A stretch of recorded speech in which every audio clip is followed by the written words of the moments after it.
Harp on Sports, the Bar, podcast, media, audio, and radio network. What do we have in store for you on this edition of the Bar? A little Sunshine State serenade, what the Bucs should do in the NFL draft, what the Jags should do when it comes to the NFL draft. Anthony Richardson, what's the best fit for the former Gator signal caller? Dolphins don't have a first-round pick, but what their theme should be. We'll dive into that. A little shrinkage. I was in the pool. I was in the pool. As the Florida Gator fan base, one of the 10 biggest fan bases to shrink in terms of size over the course of the last 24 months, what that means going forward. And we're going to look at some other things as well, primarily, and I think this is fascinating, the SEC cracking the whip, talking about severe penalties for storming the field. I like it. I like what Greg Sankey's got in mind here. And a Big Ten coach wants a salary cap when it comes to NIL money. Of course, Harp on Sports, the Bar, podcast, media, audio, radio network. Follow, share, like, subscribe at Harp on Sports Twitter, at Harp on Sports Instagram, Harp on Sports Facebook page, Harp on Sports, the YouTube channel. You can check us out, Auditory Route, Buzzsprout, Spotify, Apple Podcast, and of course, harponsports.com. Okay, let's start with this first. NFL draft is here, and again, it's the second biggest event on the NFL calendar now. To me, this is bigger than any regular season game. The NFL draft, because you have all 32 teams. The NFL draft only now ranks behind the Super Bowl in terms of its prestige, in terms of its draw. And, you know, I'm not going to go through every single team, but for where we are, consumers of this podcast, best fits teams. We're going to start off first with the Tampa Bay Buccaneers. And the Buccaneers are a team to me that you could pretty much do anything. With the exception of the quarterback position, I think quarterback and wide receiver would be a stretch for the Bucs. Look, you got Baker Mayfield, Kyle Trask, got to figure out what you got there. And also Mike Evans is still there. You know, with Tom Brady retiring, let's face it, the Bucs are rebuilding. The Bucs are rebuilding. And this is where they need to add some stability. And when in doubt, what do? Trench work. When in doubt, trench work. Offensive line, defensive line, when you're in doubt. So I was looking at this, and this is where we are with the Tampa Bay Buccaneers. I wrote two names down, and they jumped to mind immediately. Trench work, remember? Broderick Jones on the offensive line or Will McDonald at the edge. I think both of those guys, put pressure on the quarterback, protect the quarterback. You're in a division right now where the Falcons, is it going to be Desmond Ridder? Who knows? Carolina Panthers, what are they going to do? Don't know. Maybe Bryce Young. So that would make sense from an approach. We've got to put pressure on the quarterback. New Orleans, Marcus Mariota? No, not Marcus Mariota. Derek Carr. The fact that I even thought about that, shame on me, Seth. Shame on me. But with Derek Carr now front and center, in New Orleans, pressure on the quarterback. That's how I would look at it. I'd probably lean towards Will McDonald if he was there. Got to rebuild that offensive and defensive line. And that defensive line with, let's face it, so many guys exiting stage right over the course of the last few years, than Ndamukong Suh and just Jason Pierre-Paul, like that whole defensive line and what's happened. Here we go. Put pressure on the quarterback. So when in doubt, if I had the choice between those two, I can get an offensive lineman maybe in the second round. I would go with Will McDonald at the edge. So that's the Bucs. The plan for the draft should be in and then out. If I go defensive line in the first round or edge, then I'm going offensive line in the second. I'm rebuilding those trenches. And I want to get some offensive line in there anyway to protect Baker Mayfield. That's kind of where we're going with this. So again, Bucs trench work first. When it comes to the Jaguars find themselves in a position where you don't need a quarterback, don't need a running back. Receiver, I think you're okay as well. Offensive line, you did lose Jawan Taylor to the Chiefs, so you got some work maybe up front on the offensive line that you could work at. You got to figure out what you're going to do with your Josh Allen going forward when it comes to your defensive line. Secondaries, okay. So where do we go here if you're the Jaguars? Running back, again, receiver, you're in good shape. So I actually have 4 names written down, depending on where you want to go if you're the Jaguars. What division you're in. You're in with the Colts. Oh, what do they get? Who knows what's going to happen? Need to target a quarterback? Figure out what they're going to end up doing. The Titans. Going to target a quarterback? Okay. See where we're going with this? The Texans quarterback, you could have Trevor Lawrence, you could have the Titans, the Colts, and the Texans all draft quarterbacks in the first round. Okay, so now what? Well, to me, I wrote down 4 names for the Jaguars. They are Darnell Wright, offensive lineman, Tennessee. On top of that, Joe Tippmann, interior offensive lineman, Wisconsin. So now I'm looking at it from this way. I've got Trevor Lawrence. I lost Jawan Taylor. I'm going to beef up front. I'm going to add some help and develop my guys up front to protect what's going to be a $400 million investment at quarterback. So as long as you have a guy like Trevor Lawrence, you cannot have enough offensive linemen. Similar to me with Patrick Mahomes. So Darnell Wright, Joe Tippmann up front, Wisconsin, Tennessee, respectively. 2 schools that produce some pretty solid offensive linemen. If the Jaguars don't go offensive line, then I swing around and do what? I go Joey Porter Jr. at the defensive back position, maybe Emmanuel Forbes at the defensive back position out of Mississippi State. Why? Well, when it comes to corners, again, if I'm the Jaguars and I look at this, okay, my division putting pressure on the quarterback. Okay, if you're looking at the Jaguars, what are you looking at? You're looking at it from this perspective. Right now, I'm going to be the division favorite, which means I get a healthy dose of Bengals. I'm going to get a healthy dose of Bills. I'm going to get a healthy dose of Chiefs. I'm going to get a healthy dose of Chargers in the postseason. Vertical. They've got receivers. The Chiefs got receivers just coming out no matter where they come out of. The Bengals, with what they've got with the, I mean, you've got to neutralize some of these receivers what the Bills have at wide receiver. So again, I want to protect my guy, but also in the same breath, I need to neutralize the other team's deep threats, their vertical threats. So Darnell Wright, Joe Tippmann up front, Emmanuel Forbes out of Mississippi State, and then Joey Porter Jr. as well as maybe being one of those guys with the defensive backfield. So that's what I would like to see when it comes to the Jaguars and when it comes to the Bucs. Also, Anthony Richardson. I've said this numerous times when I was filling in with Pot Up with Matthews in the morning. If I am Anthony Richardson, look, there are certain places I do not want to go. I do not want to end up with the Texans. I just don't. I do not. If I'm Anthony Richardson, I do not want to end up with the Colts. It's just a franchise that is known not to protect their quarterbacks. Andrew Luck got beat up. Had to retire early because he got beat up so much. Peyton Manning busted up his neck because after Bill Polian was done, they didn't do anything on that offensive line to protect him. Just don't want Anthony Richardson to go there. If I'm Anthony Richardson, what's the best fit? The Tennessee Titans always draft extremely well on the offensive line. So if I'm Anthony Richardson with Mike Vrabel, understanding the importance of that, it's a stable franchise. If I'm Anthony Richardson, I want the Titans.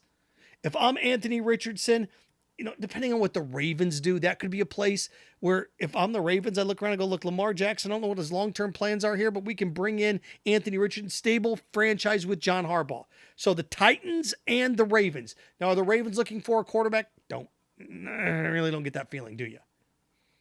And I can't believe I'm going to say this, but they seem to have kind of figured it out in Detroit a little bit. Detroit's not the worst place. When you're all, if I had to rank them, Titans, Seattle, Pete Carroll. If I'm Anthony Richardson and, Pete Carroll was in attendance, the Colts were in attendance for Anthony's pro day, head coaches showing up. So if I'm looking at this from Anthony Richardson's perspective, I'd much rather be in Seattle with Pete. I can sit behind Geno for a year or two. I can learn how this works. I can become a pro, similar to what Patrick Mahomes did. So those are Anthony Richardson's best fits. So there we go. NFL draft. Looking forward to it. Dolphins don't have a first round pick, right?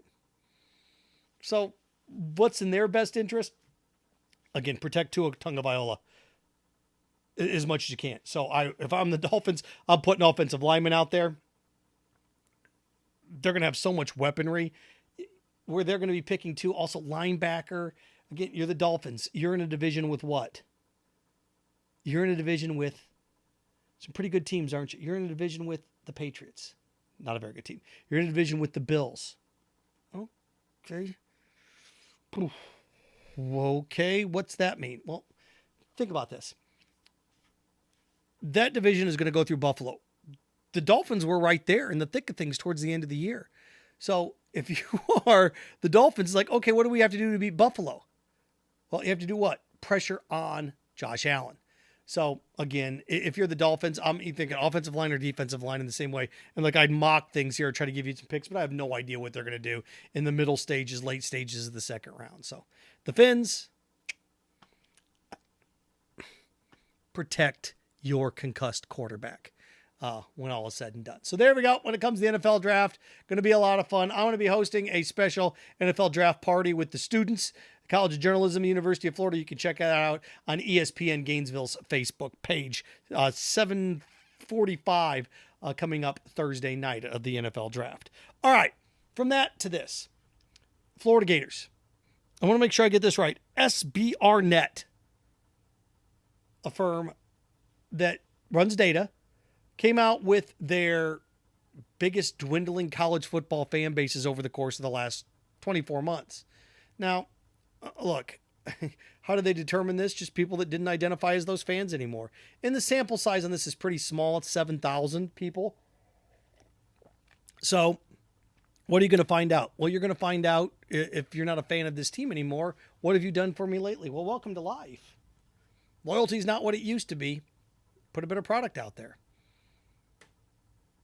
Put a better product out there. If you put a good product out there, people are going to continue to consume it.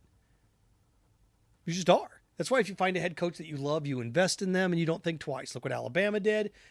Fell in love, don't think twice. Clemson had a down year last year, but they're investing big time in Dabo Swinney. If you have a coach that you love, invest in them. Build. Build. Give them the money. Build. That's how growth is done. That's how winning is done. And when I went through and I looked at this, the fan base that's lost the most fans is Auburn. Now, percentage, not numbers, because, Auburn, nice, but they're not the most popular team even in their state, right? And what's funny about this is when you look at the article that Auburn lost all their fans, I was reading the article in Alabama where it's like Auburn lost all these fans.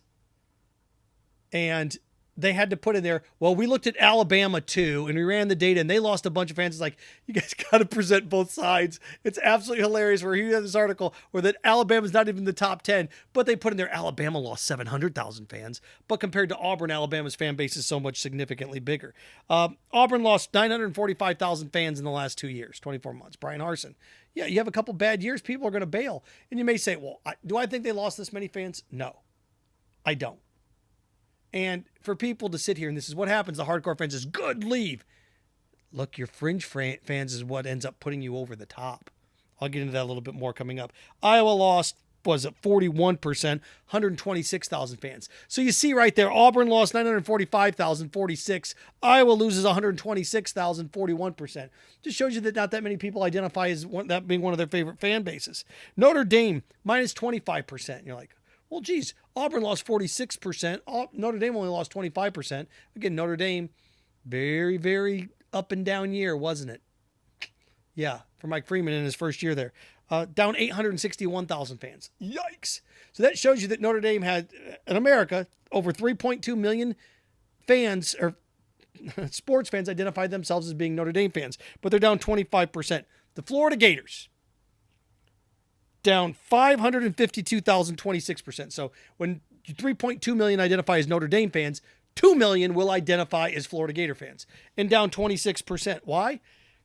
Gang, they're coming off a season in which they went 6-7 and lost to their baby brother in the state, Central Florida, and they're coming off another year where they went 6-7 and got skull drugged by Oregon State. Well, if you don't win, people bail. People bail. And I always say fringe fans are the ones that put you over the top. Your hardcore fans are your base. That's fine. But if I am a regular at a bar, you're counting on me to be there every single night. If I'm a regular at a restaurant, you're counting on me to be there every single night. Not the case here with fringe fans. I always tell Gator fans, what's the best atmosphere you remember in the stadium the last 5 years? Oh, it was the Auburn game. Do you go to every game? Yeah. So it had nothing to do with you. It was the people that don't normally come. That's how you're successful. You need to convince those other people to come. Now, look, those other people are going to come right back when you win. That's fine. You sell out football games not based on your hardcore fans. They're there all the time. It's the fringe fans that put you over the top. You need to attract new people. Think about this. How do you win elections? You turn out your base. They're voting for you anyway. Do you think Republicans are going to ever vote for Joe Biden? And Democrats are ever going to vote for Donald Trump? No, it's the independents that swing things. So that's how I look at that. So, okay, Gator fans are down. What do you need to do? Try it out an 8-4 season, then get back to the SEC championship game. You'll be right back. Fans are fickle. Blow with the breeze. And the teams that you see in the top 10 here of losing the most fans, they win. I think it's fascinating that Alabama's down 700,000. Boy, just 2 bad years? Or not 2 bad years. It's a team that went what last year? 10-2? 10-2. About, oh, okay. Yikes. Still won a major bowl game. Georgia fans have increased. Of course they have. TCU fans have gone up. Oh, of course. See, what do you know? Winning cures everything. So, if you lose, you should expect to lose fans. It'd be like, oh man, our flights are delayed all the time and we had to cancel a bunch of flights. Oh my gosh, all of a sudden Southwest is not one of the more popular airlines. Gee, I wonder why. Things like that matter. Storming the field. The SEC, Greg Sankey, drastic measures. I love it. You want to get rid of this? You have to make the measures extremely drastic. Speeding was a gigantic problem in the 70s. What happened? 55 miles an hour. Fatalities were off the charts in the 70s racing, requiring seatbelts. Look, if you were really concerned about speeding, okay, you get caught doing more than 10 miles an hour over, it's a $1,000 ticket. That and that stuff in a hurry. You get caught speeding. There you go. Oh, you catch you texting and driving, that's a $2,000 ticket. That's how you handle it. Well, here in this case, when it comes to storming the field, they're talking about switching home games. Okay, if you storm the field, we're going to take away a home game. Well, that's too much. Well, it's going to stop the storming of the field. Because $300,000, $400,000, $500,000 fines, $1 million. Look, if I'm Tennessee and I just pull off a massive upset over Alabama, here I go. But then you have situations like LSU last year storming the field and LSU fans coming after Bama coaches. It's ridiculous. The people that stormed the field at the end of the game, you wouldn't let on the field when no one was in the stadium. You're going to let them on the field when there's 118 to 22-year-old kids, 150 students? It's a risk. I don't want them out there. Absolutely not. So, put the fear of God in them with that, then that means it increases security. But there's other things you can do too. Besides taking away home games, take away scholarships. You storm the field, we're taking away 4 scholarships next year. Oh, you still want to storm the field? We took away 4 scholarships. Let's see here. What else did we do? Oh, we took away a home game. You storm the field, we take away home game. Oh, you still want to storm it within the next 3 years? We'll take away 5 scholarships. You want to storm it again? All right, bowl ban, playoff ban. With the playoffs going to 12 teams, we'll take away a playoff. That'll end it. Love it. Well, it's too drastic. You want to solve the problem or not? I love the concept. Love it. Because it's one of these things that, rushing the floor, rushing the court. It's great. Everybody is so damn angry now and so upset. And everybody's pissed off about everything all the time. You're going to storm the court? All right. Bye-bye home game. Basketball would be a little bit trickier. Football would be death. Football, could you imagine? If Florida storms the field against Tennessee and then the next 2 years you have to go to Knoxville? I think it's a great equalizer. So I'm a big fan of it. I really am. Wanted to swing this out here as well for you because I think this is important because it gets the dialogue and the discussion going. Mike Locksley, who's the head coach at Maryland, is the first one to say it. And we've been talking about it. You go back to my podcast back to the summer. These shows that Florida, Well, Florida's one of them with the NIL. We can't compete. We can't compete. All of a sudden, you're poor. Printing money, building $200 million or $150 million facilities and upgrades, but we're poor. No money. And NIL's become a big deal. You have to be involved in that square. Well, Mike Loxley, head coach at Maryland, said, we just signed $1 billion deal. Make every team in the conference have a $25 million cap when it comes to NIL. I like it. Now, here's the problem. Maryland didn't have $25 million to pay players, so he wants this money to come out of like the general fund or this money to come out of the TV deal, so everybody's the same. If I am Michigan, if I'm Ohio State, I'm going to say, eat it. I'm not doing that. Texas doesn't want an NIL cap. Florida does. Here's where, and I've said this time and time again, this is athletic director's fault and school president's fault. Every one of these guys lives in an echo chamber and they live in a bubble and they think that their place is so star-spangled awesome. Why does anyone want to go anywhere else? And then the market hit and they're like, wait a second here. Why would you want to go there? We've got more tradition. Man, tradition doesn't have commas and zeros in it. This school has no tradition, but they have commas and zeros. They've got 7. They've got 6 zeros with a number in front of it. I'm going there. So I like where he's thinking. Not going to happen. Not. Because these your big tier schools will fight it. Now here's your, do you need 75% of your conference to swing in one direction? Isn't the best interest of the conference? Of course it is. Rising tide, all ships. But the tricky thing about this, and again, well, money's tight. New TV deal. I've said the SEC should do this. The SEC is a conference. Should have a Monday Night Football component. Amazon, whatever it may be. And all of a sudden, $500 million will do Monday Night Football every single Monday night. Throw her on Amazon. Something to compete with the NFL. Well, you can't compete with the NFL on Monday. All crying out loud. CBS and Fox go up against each other every single Sunday in those windows. You can go up on a Monday night against the NFL, especially in the SEC. I don't know if the Big Ten can, but the SEC can. The SEC is one of the few conferences, maybe the only conference that can. You don't have an NFL team in Alabama. You don't have an NFL team in Mississippi. You do not have an NFL team in Arkansas. Right now, you really don't have one in Georgia. You do have one in Tennessee. You don't have one in Kentucky. 60 to 70% of your conference doesn't have an NFL team in it. In that state. It's one state you could get away with it. So, there you go. And then that $500 million contract, you divide that amongst your 14 conference teams or your soon to be 16 conference teams. All of a sudden, what? You have $50, $60 million. That money goes right into NIL. You're good. Pay the players. Pay them a salary. You're good. That's what you should do. That's the smart business move. Harp on Sports, The Bar, podcast, media, audio, radio network. Follow, share, like, subscribe at Harp on Sports Twitter, at Harp on Sports Instagram. Harp on Sports, Auditory Route, Buzzsprout, Spotify, Apple Podcasts under The Bar, Harp on Sports YouTube channel, Harp on Sports Facebook page, and of course, harponsports.com. Remember, stay clean, stay focused, stay strong. Frankenstein. Have fun with your friends.